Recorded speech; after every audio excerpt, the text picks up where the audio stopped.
আর প্রেমে আমি ভালোবাসায় ভালোবাসিত হয়েছি, যিনি আমাকে ভালোবেসে নিয়েছেন, যার জন্যে আমি আমার জন্যে তিনি। এ আল্লাহ তু হাম সবকো আপনা বানা লে, এ আল্লাহ তু হামারে বন যা और हम सबको अपना बना ले। এ আল্লাহ তুমি আমাদের হয়ে যাও এবং আমাদেরকে তুমি নিজের মতো করে বানিয়ে নাও। আমরা এত কমজোর, আপনার আমরা বানতে পারবো না। মসজিদে সেগুলো রাখিনি, পৃথিবীর জ্বালাতে জালে ফেসে গিয়ে আমরা আবদ্ধতা শয়তানের চক্রান্তে ঘুরছি। হে আল্লাহ তু হাম সবকো আপনা বানা লে আর তু হামারে বন যা। সে আল্লাহ বলছে তুই আমি, আমি তুই। যখন পৃথিবী থেকে তুই মাইনাস হবে, আজরাইল বলবে ইয়া আইয়ুতুহান নাফসুল মুতমাইন্না ইরজিই ইলা রাব্বিকি রাদিয়াতাম মারজিয়া। জান্নাতের বড় নিয়ামত আল্লাহর রেজামন্দি ছাড়া কিছুই হতে পারে না। তবে হাসরের মাঠে সব থেকে বড় নিয়ামত ওই আল্লাহ স্বয়ং আমাদের মাবুদ, স্বয়ং আমাদের রব রোজাদারদের মোলাকাতে আসবে।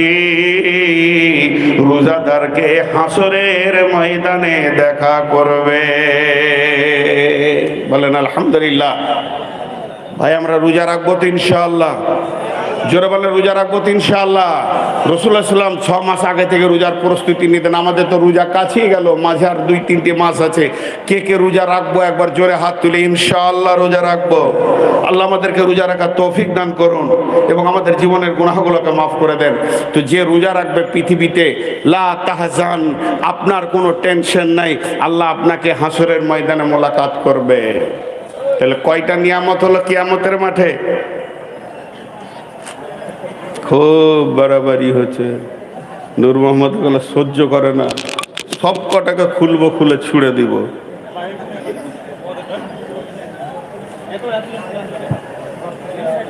দেখো খালি আমাকেই বিরক্ত।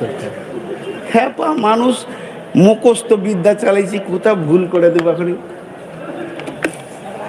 কতক্ষণ আমার 8টা থেকে 10টা বলেছিল, 10টা হ্যাঁ কি করে শুনে 8টা থেকে 10টা? আমার তো দুটো ট্যাবলেট আপনার সামনেই খেলাম, দম রাখা যেছে না। তাহলে কয়টা হলো? 3টে হলো। ওই জন্য আমি আজকের বক্তব্য রাখছি, বিষয়টা হচ্ছে লা তাহজান, হতাশা হবেন না। কিয়ামতের মাঠে কোনো চিন্তা নেই, আমার রব আমার সঙ্গে থাকবে। পৃথিবীতে খালি একটা চিন্তা করেলেন যে রবকে সাথে রাখবো। আর রবকে সাথে রাখতে গেলে, আচ্ছা একটা কথা বলি, যে এয়ারপোর্টে যারা গিয়েছেন, এখন অনেক রেলওয়ে স্টেশনে আছে, দেখবেন একটা গেট আছে, গেট, ওই গেটে কম্পিউটার দিয়ে গোটা গেটটাকে সাজানো আছে, বুঝছেন?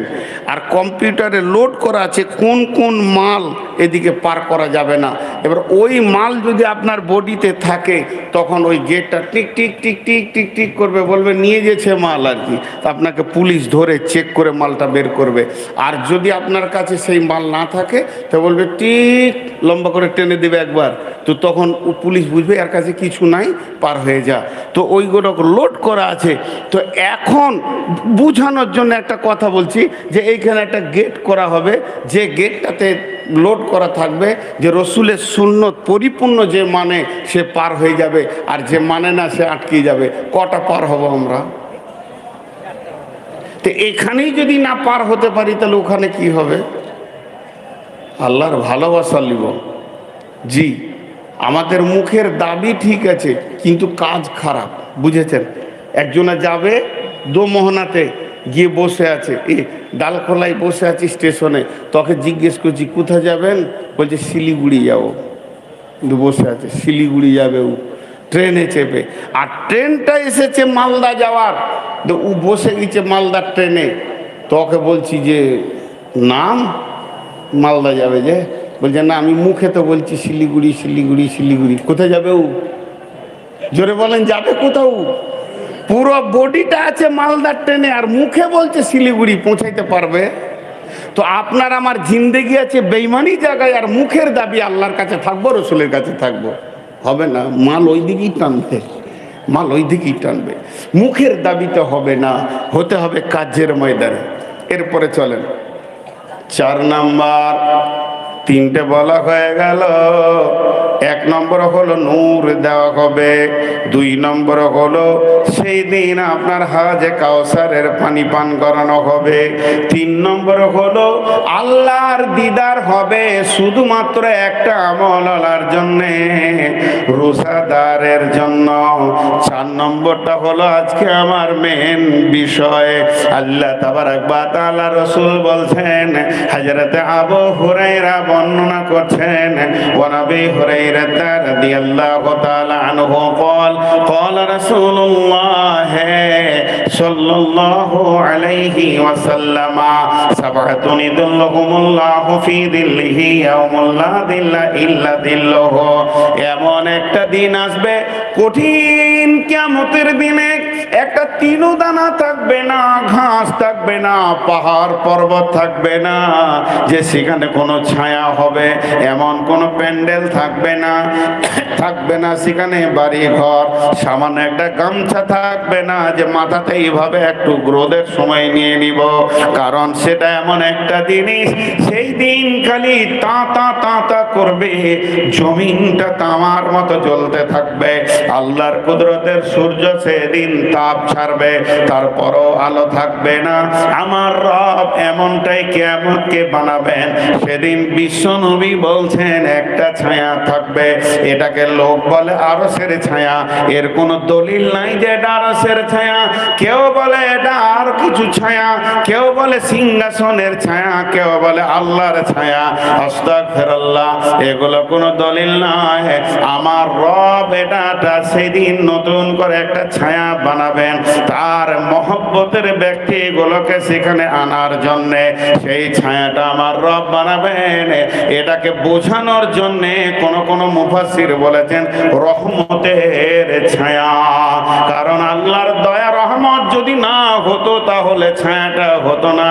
ওই ছায়াতে থাকবে কে? ওই ছায়াতে কোনো গরু ছাগল থাকবে না। লা তাহজান, চিন্তা করিয়েন না। ওই ছায়াতে আল্লাহ আপনাকে দেবেন, আমাকে দেবেন, বিশ্ববাসীকে দেবেন, মুমিনকে দেবেন, মুমিনাকে দেবেন।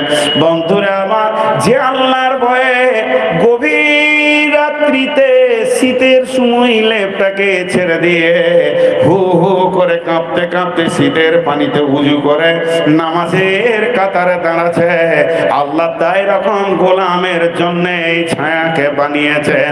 সেটাকে বলা হয়েছে আল্লাহর রহমতের ছায়া।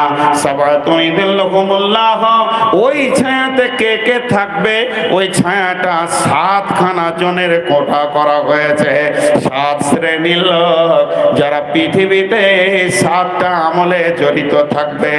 একজনাই যে 7টা আমল করবে তা না, যে কোনো একটা আমলের সঙ্গে তার যদি জড়িত থাকে তাহলে আমার রব ওই ছায়াতে তার কোটা লাগিয়ে দেবেন, রিজার্ভেশন লাগিয়ে দেবেন।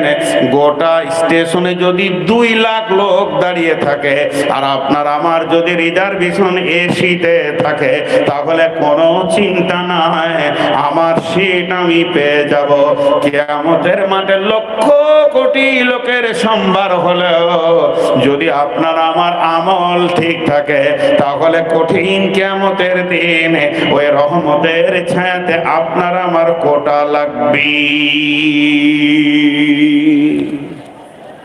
একবার দোয়া দিব, যদি হৃদয়ে ঈমান থাকে তো আমিনটা ওইভাবে বলবেন যেন আল্লাহ গ্রহণ করে নেয়।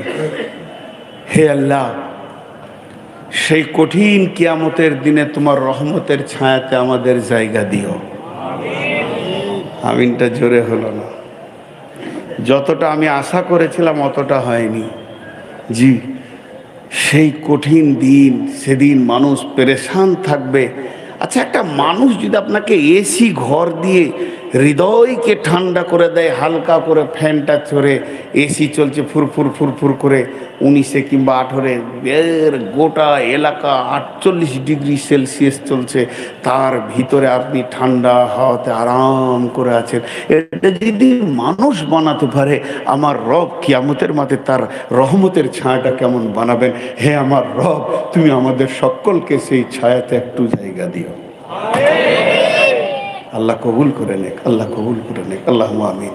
রোজা রাখবো ইনশাআল্লাহ, সকলে রাখবো ইনশাআল্লাহ। যত কষ্ট হোক রোজা ছাড়বো না ইনশাআল্লাহ। তো ওই রহমতের ছায়াতে আপনি জায়গা পাবেন, আমি জায়গা পাবো। তাহলে আমলগুলো কি?